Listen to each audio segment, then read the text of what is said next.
The sutra preached by Vimalakirti, also called The Inconceivable Emancipation, translated by Tripitaka Master Kumarajiva of the Yaokin dynasty.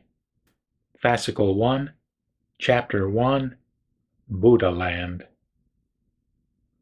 Thus have I heard.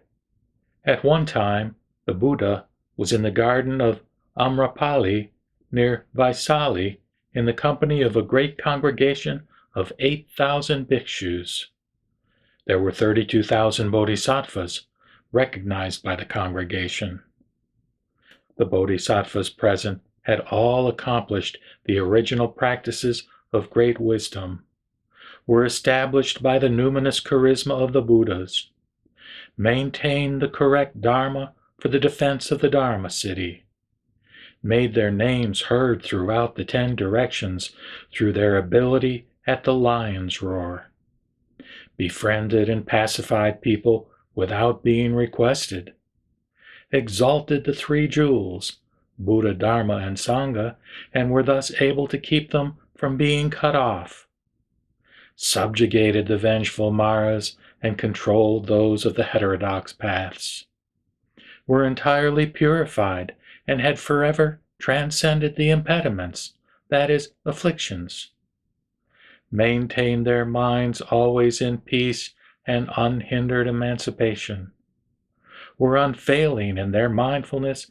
concentration, dharani, that is, memorization of the Dharma, and eloquence, were replete in charity or dana, morality or sila, forbearance or kshanti, exertion or vira, meditation or dhyana, and wisdom or prajna, and the power of skillful means, had attained the forbearance of the non-arising of dharmas and the non-attainment of all things, were able to accord with the truth in turning the irreversible wheel of the Dharma, understood well the characteristics of the Dharmas, and understood the capacities or roots of sentient beings, had attained fearlessness in sheltering the great congregations, cultivated their minds with merit and wisdom, were paramount in the adornment of their bodies with the 32 primary characteristics and 80 subsidiary marks, had dispensed with worldly adornments, were known above and beyond even Mount Sumeru, were firmly resolute in faith like Vajra or diamond, illuminated the Dharma jewel everywhere, and rained down the sweet dew of the Dharma, were paramount in the subtleties of the host of spoken sounds, profoundly entered into conditioned generation to eliminate the false views, were without any residual influence of the 2 extremes of being and non-being, preached the Dharma without fear like the lion's roar, preached with reverberations like thunder, were without measure and beyond measurement, were like ocean captains who had collected the many Dharma jewels, comprehended the profound and wondrous meaning of the Dharmas, understood well the past tendencies and current mental processes of sentient beings, approached the unparalleled autonomous wisdom of the Buddha, the 10 powers, the 4 fearlessnesses, and all the 18 exclusive attributes of the Buddha, had closed all the doorways of the evil destinations, but were born in the 5 destinations in order to manifest their bodies there, were great medicine kings who were good at healing the various illnesses, provided medicine according to the illness and caused it to be taken, were accomplished in all the immeasurable merits, had ornamented and purified all the immeasurable Buddha lands, unfailingly used what they saw and heard for the benefit of others, and never squandered away their endeavors. Thus were they entirely replete in all merits. Their names were Equivalent Contemplation Bodhisattva, Inequivalent Contemplation Bodhisattva, Equivalent Inequivalent Contemplation Bodhisattva, Autonomy of Meditation King Bodhisattva, Autonomous Dharma King Bodhisattva, Dharma Characteristic Bodhisattva, Radiance Characteristic Bodhisattva, Radiance Ornament Bodhisattva, Great Ornament Bodhisattva, Accumulation of Jewels Bodhisattva, Accumulation of Eloquence Bodhisattva, Jewel Hand Bodhisattva, Jewel Seal Hand Bodhisattva, Constantly Raised Hand Bodhisattva, Constantly Lowered Hand Bodhisattva, Constantly Lamenting Bodhisattva, Roots of Joy Bodhisattva, Joy King Bodhisattva, Eloquent Sound Bodhisattva, Store of Space Bodhisattva, Holding the Jewel Torch Bodhisattva, Jewel Courage Bodhisattva, Jewel Vision Bodhisattva, Indra's Net Bodhisattva, Illumination Net Bodhisattva, Unconditional Contemplation Bodhisattva, Accumulation of Wisdom Bodhisattva, Excellent Jewel Bodhisattva, Heavenly King Bodhisattva, Destroyer of Mara Bodhisattva, Lightning-like Virtue Bodhisattva, Autonomous King Bodhisattva, Ornament of the Characteristics of Merit Bodhisattva, Lion's Roar Bodhisattva, Sound of Thunder Bodhisattva, Sound Striking the Mountains Bodhisattva, Fragrant Elephant Bodhisattva, White Fragrant Elephant Bodhisattva, Constant Exertion Bodhisattva, Unresting Bodhisattva, Wondrous Birth Bodhisattva, Flower Ornament Bodhisattva, Contemplates the sounds of the world or Avalokiteshvara Bodhisattva, Attains great strength Bodhisattva, Brahma's Net Bodhisattva, Jewel Staff Bodhisattva, Undefeated Bodhisattva, Ornamented Earth Bodhisattva, Golden Crest Bodhisattva, Pearl Crest Bodhisattva, Maitreya Bodhisattva, Manjushri Dharma Prince Bodhisattva. There were 32,000 such as these. There were also 10,000 Brahma heavenly kings, Sikhin and others, who descended from the other worlds of 4 continents to proceed to where the Buddha was in order to hear the Dharma. There were also 12,000 heavenly emperors, that is, Indras, who also came from the other worlds of 4 continents to sit in this assembly, and the other awesomely powerful gods or devas, dragons or nagas, yaksas, gandharvas, asuras, garudas, kimnaras, and mahoragas, who all came to sit in the assembly.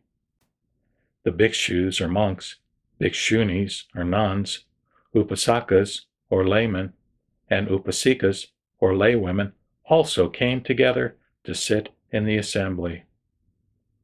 At that time, the Buddha explained the Dharma for the congregation of immeasurable hundreds of thousands surrounding and revering him. He was like Mount Sumeru, the king of mountains, rising high above the ocean, peacefully seated on the many-jeweled lion's seat. He towered over the great congregation of all those who had come there.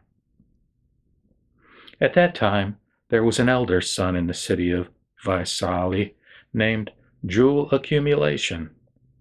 He and 500 other elders' sons proceeded to where the Buddha was, holding canopies made of the 7 treasures. Reverencing the Buddha's feet with their heads, they all simultaneously offered their canopies to the Buddha. The Buddha's numinous charisma made the jewel-laden canopies all turn into a single canopy, which covered the entire Trimegachilocosm, yet allowing all the characteristics of the breadth and length of this world to appear within it.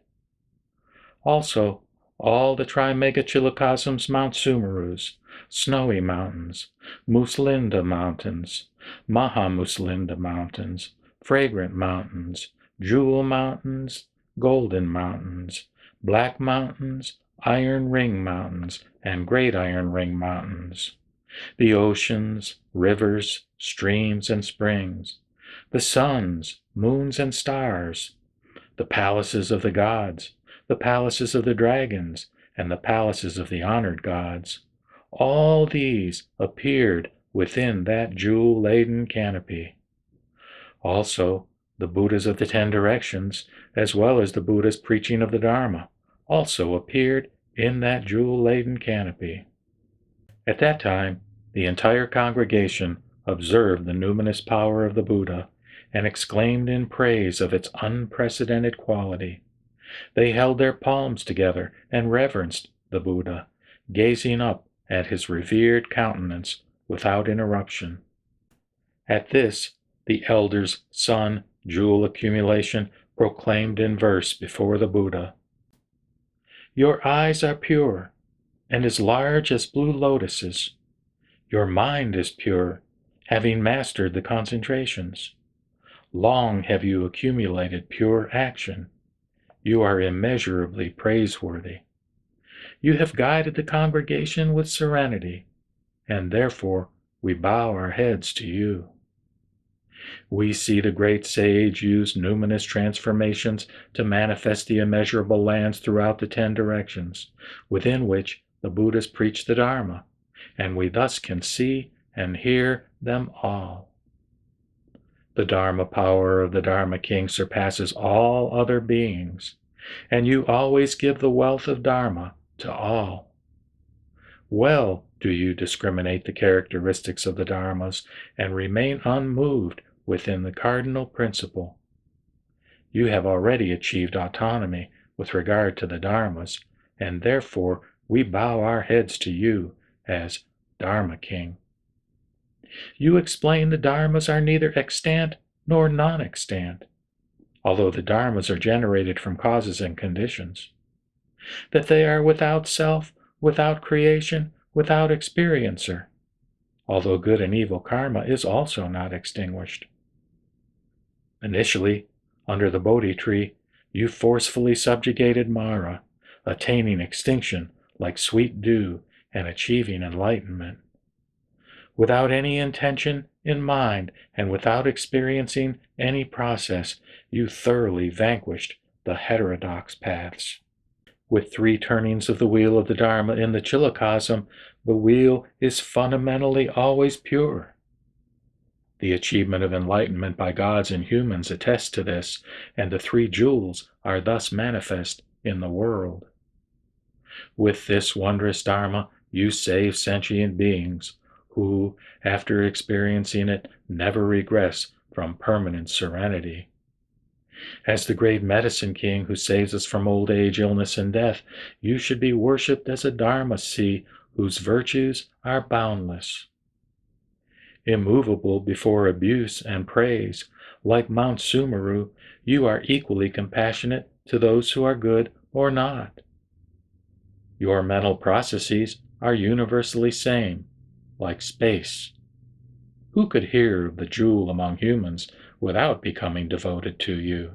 Now we offer the world-honored one this subtle canopy, within which is manifested to us the Trimegachilocosm, including the palaces in which the gods and dragons abide, as well as the Gandharvas and Yaksas. We see all that transpires in the world, as he of the 10 powers compassionately manifests these transformations. The congregation has observed this rare event and all exclaimed in praise of the Buddha.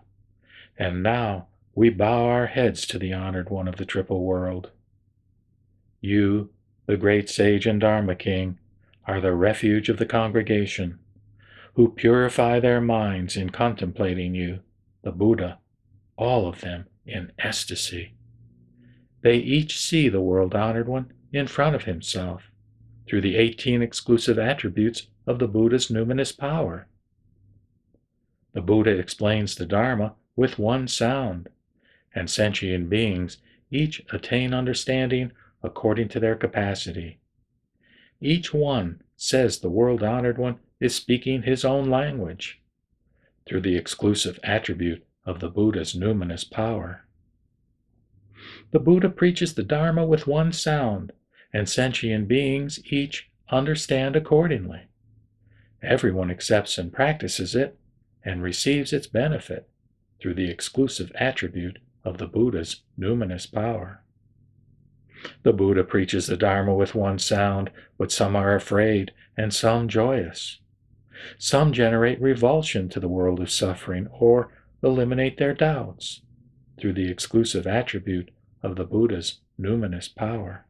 We bow our heads to him of the 10 powers and great exertion. We bow our heads to him who has achieved fearlessness. We bow our heads to him residing in the exclusive attributes. We bow our heads to the great guide of all. We bow our heads to him who can eradicate the fetters. We bow our heads to him who has arrived at the other shore. We bow our heads to him who can save beings in all the worlds. We bow our heads to him who has eternally transcended the realm of samsara. You understand the past and future characteristics of sentient beings, and well have you attained emancipation with regard to the dharmas. Unattached to the world like the lotus flower growing out of the mud, you always enter well into the practice of empty serenity, that is, nirvana. You have attained the characteristics of the dharmas without hindrance, and we bow our heads to him who relies on nothing like space. When the elder's son, Jewel Accumulation, finished speaking this verse, he addressed the Buddha. World-honored one, these 500 elders' sons have all generated the intention to achieve Anuttara Samyak Sambodhi, or complete perfect enlightenment. We wish to hear of the purity of the countries of the Buddha. Would the world-honored one please explain for the Bodhisattvas the practices by which a land is purified? The Buddha said, Excellent, Jewel Accumulation. You are able to inquire on behalf of the Bodhisattvas regarding the practices by which the Tathagata purified his land. Listen clearly, and consider this well. I will explain it for you. At this, Jewel Accumulation and the 500 elders' sons listened as instructed. The Buddha said, Jewel Accumulation, the categories of sentient beings are the Bodhisattvas' Buddha lands. Why is this? Bodhisattvas acquire the Buddha lands according to the sentient beings they convert. They acquire the Buddha lands according to the sentient beings they discipline. They acquire the Buddha lands according to what country sentient beings need to enter into Buddha wisdom. They acquire the Buddha lands according to what country sentient beings need to generate the roots for becoming bodhisattvas. Why is this? Because bodhisattvas' acquisition of the pure countries is entirely for the benefit of sentient beings. It is like a man who wants to build a palace on empty land who is able to build it according to his wish without hindrance. He would never be able to build it in space. Bodhisattvas are like this. In order to accomplish the salvation of sentient beings, they vow to acquire the Buddha countries. The vow to acquire a Buddha land is not done in empty space. Jewel Accumulation, you should understand that sincerity is the Bodhisattva's pure land. When the Bodhisattva attains Buddhahood, it is sentient beings who do not flatter and lie that come to be born in his country.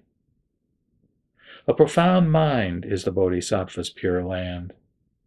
When the Bodhisattva attains Buddhahood, it is sentient beings who are complete in merit that come to be born in his country. The mind of Bodhi, or Bodhicitta, that is, the intention to achieve perfect enlightenment, is the Bodhisattva's pure land. When the Bodhisattva achieves Buddhahood, sentient beings of the Mahayana come to be born in his country. Charity, or dana, is the Bodhisattva's pure land. All sentient beings capable of renunciation come to be born in his country. Morality, or sila, that is, maintaining the precepts, is the Bodhisattva's pure land. When the Bodhisattva achieves Buddhahood, sentient beings who have fulfilled their vows to practice the path of the 10 types of good come to be born in his country.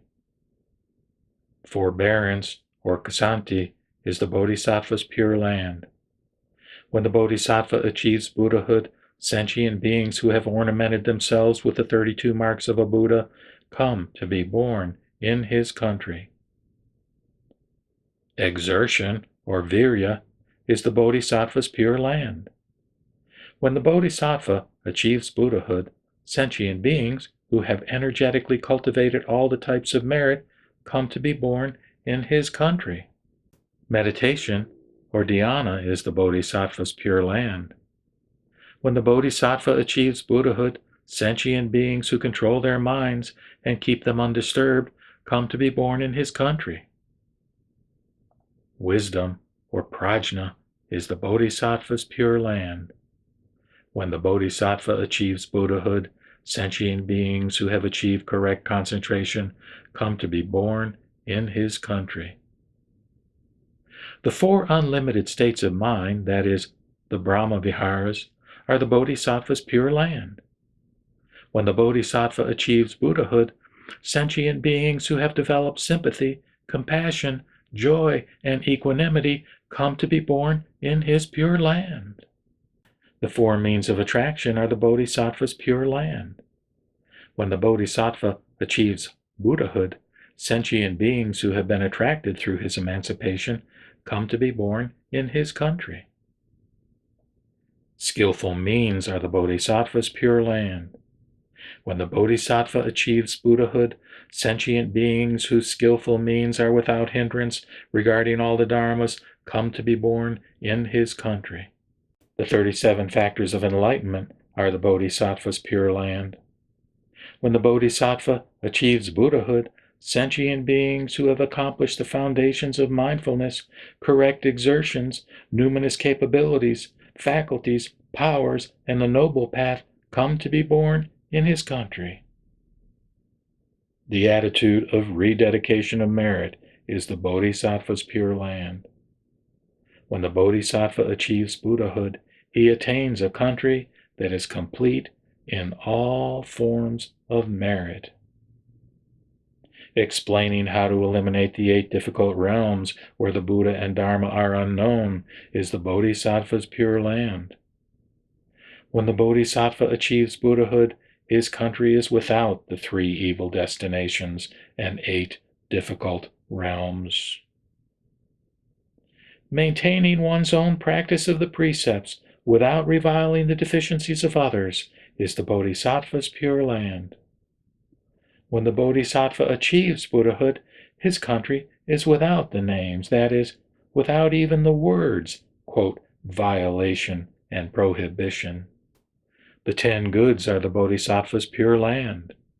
When the Bodhisattva achieves Buddhahood, sentient beings whose lifespans are not interrupted, who are very wealthy, who are chaste, whose words are truthful, who always use gentle language, who do not isolate themselves from their subordinates, and who are good at resolving disputes, whose words are always beneficial, who are not jealous, who are not prone to anger, and who have correct views, all these types of sentient beings come to be born in his country. Thus, jewel accumulation, according to his sincerity, does the Bodhisattva generate his practice. According to this generation of practice, does he attain the profound mind. According to his profound mind, does he discipline his intention. According to the disciplining of his intention, does he practice in conformity with the teaching. According to his practice in conformance to the teaching, he is able to rededicate merit. According to his rededication, does he have skillful means? According to his skillful means, does he make sentient beings accomplish liberation? According to his accomplishment of the liberation of sentient beings, is his Buddha land pure? According to the purity of the Buddha land, is his explanation of the Dharma pure? According to the purity of his explanation of the Dharma, is his wisdom pure? According to the purity of his wisdom, is his mind pure? According to the purity of his mind, are all his merits pure? If a bodhisattva wishes to attain a pure land, he should purify his mind. According to the purity of his mind, is his Buddha land pure? At that time, Sariputra was influenced by the Buddha's numinous charisma to have this thought, quote, "If the Bodhisattva's Buddha land is pure according to the purity of the Bodhisattva's mind, then when our world-honored one was a Bodhisattva, his mind must have been pure. Nevertheless, this Buddha land is so impure." The Buddha knew what he was thinking and asked him, "What do you think? Although the blind do not see them, can the sun and moon be anything but pure?" Sariputra answered, "No, world-honored one. This is the fault of the blind, not that of the sun and moon." The Buddha said, "Sariputra, it is through the transgressions of sentient beings that they do not see the purity of the Tathagatas, that is, my Buddha land. This is not the Tathagata's fault. Sariputra, this land of mine is pure, but you do not see it." At that time, Conch-Crest Brahma King said to Sariputra, "Do not think thus, saying that this Buddha land is not pure. Why? I have witnessed the purity of Sakyamuni's Buddha land. It is like the heavenly palace of Isvara." Sariputra said, "As I observe this land, it is hills and hollows, brambles and gravel, and rocks and mountains, all filled with defilements." Conch-Crest Brahma King said, "Sir, your mind has, that is, perceives high and low because you are not relying on Buddha wisdom. Hence, you perceive this land as impure. Sariputra, the Bodhisattva, is universally same in attitude regarding all sentient beings. The purity of his profound mind relies on Buddha wisdom, and therefore is able to perceive the purity of this Buddha land." At this, the Buddha pointed to the earth with his toe, and instantly the Trimegachilocosm was as if ornamented with 100,000 jewels. It was like the jewel ornamentation land with all its immeasurable merits of jewel ornament Buddha. The entire great assembly exclaimed at this unprecedented event, and they all saw themselves sitting on many jeweled lotus flowers. The Buddha told Sariputra, "You should now observe the purity of this Buddha land." Sariputra said, "So it is, world-honored one. Originally, I did not see it. Originally, I did not hear it. Now, the purity of the Buddha's country is entirely apparent." The Buddha said to Sariputra, "My Buddha country is always pure, like this. It is only so as to save inferior persons here that I manifested as a defiled and impure land. It is like the many jeweled eating utensils used in common by the gods, the food in which is of different colors depending on their merits. Just so, Sariputra, if a person's mind is pure, he sees the merits and ornaments of this land. When the Buddha manifested the purity of this country, the 500 elders, sons, led by jewel accumulation, all achieved forbearance of the non-arising of dharmas. 84,000 people all generated the intention to achieve Anuttara Samyak Sambodhi. The Buddha then withdrew his numinous powers, and the world returned to its former appearance. The 32,000 gods and humans who sought the Sravaka vehicle understood that conditioned dharmas were all entirely impermanent, and, distantly transcending sensory defilement, they attained purity of the Dharma eye. 8,000 bhikshus achieved non-experiencing of the dharmas, their minds liberated by the elimination of the flaws.